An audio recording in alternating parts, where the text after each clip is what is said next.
Thank you very much. Can I start by saying that it's quite an honour for me to be called to testify before you, and I'm very grateful for the opportunity.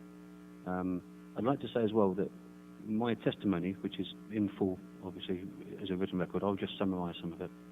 I'd like to say, Ms. Kambongs and I have never met before today, but actually what you'll hear is that although we've worked on this from a completely different angle, some of our conclusions are remarkably similar, which tends to triangulate some of our findings.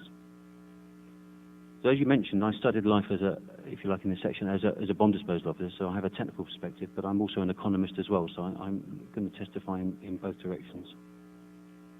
There's one area which, another perspective on this, which you may consider helpful, is that when large unexploded aircraft bombs, they constitute a point hazard, but cluster munitions, they contaminate a whole area within their footprint. Now, the map, I did a lot of work with the people in Laos 2 years ago on this map. And what we did was we removed all of the aircraft bombs from the map, and we looked at the points that represent cluster munition attacks.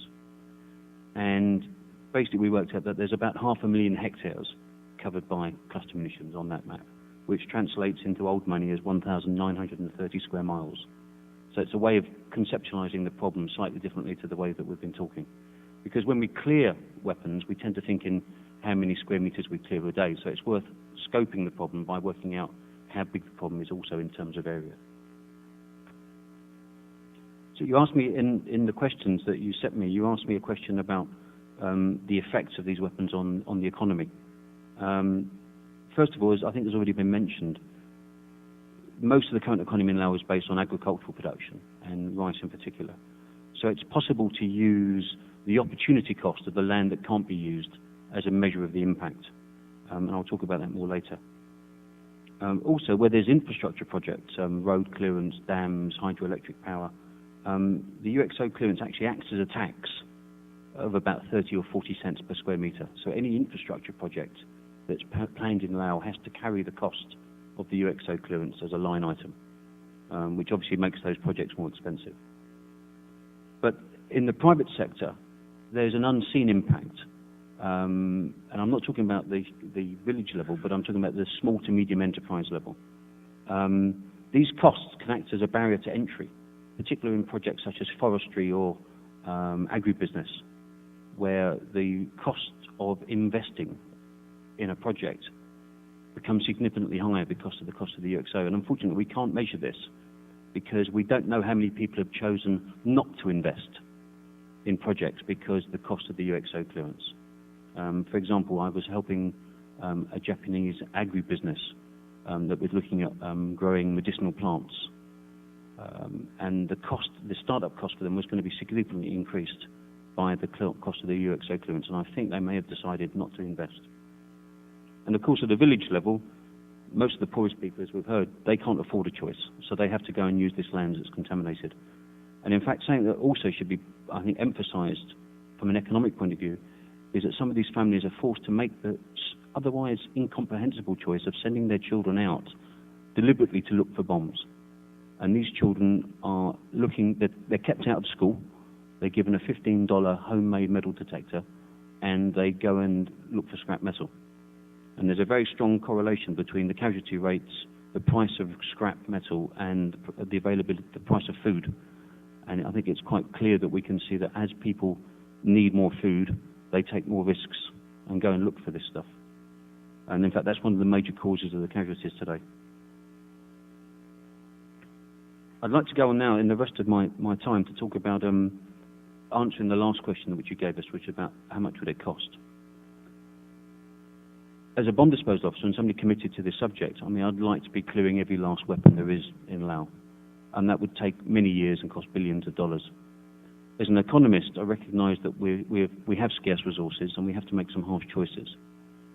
If we use the principle of cost-benefit analysis and look at the land that is potentially of the most value and remove the areas which are otherwise unusable, the mountainous areas, for example, in Laos, we actually get down to about 78,000 hectares of that original 500,000, or 300 square miles. And if we were able to use new techniques, and I'll talk more about technology later in response to one of the questions you asked earlier, but if we were able to use new survey techniques, it's conceivable that we could get that area down to 22,000 hectare, which would be 84 square miles. That's about 7.5% of the actual contamination, but it represents the most important land to be cleared.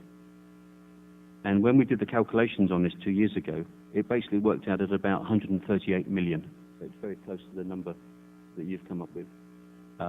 That's 138 million spent over 16 years would be needed to clear the most impacted land. Now, I know that sounds like a lot of money, but it's only 7.5% of the total contamination. And I think we should remember, put this into context, that the clearance of the Exxon Valdez cost $2 billion.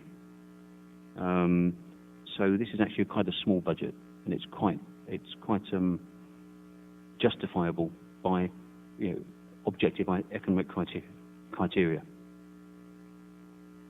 So to summarise, there is a sound quantitative economic argument for increasing the budget for the UXO clearance, making longer-term commitments, and I completely agree with you, that one of the problems is that the sector out there is constantly living on a hand-to-mouth situation. They can't plan properly, they can't budget properly, they don't know where next year's money is coming from.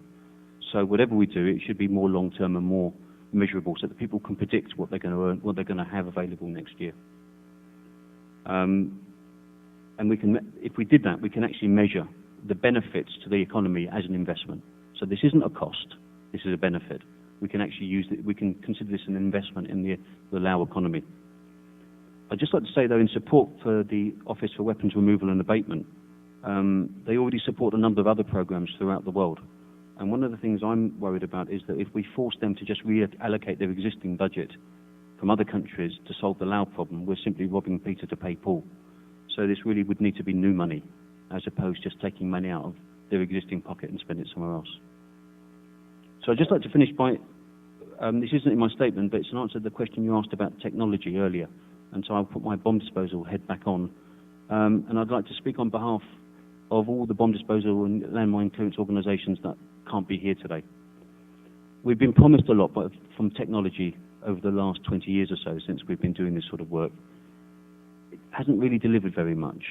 And in fact, the problem in Laos is comparatively simple. We don't need detectors from space. We really don't.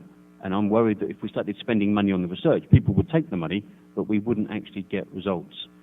We can achieve the result in Laos with existing technology.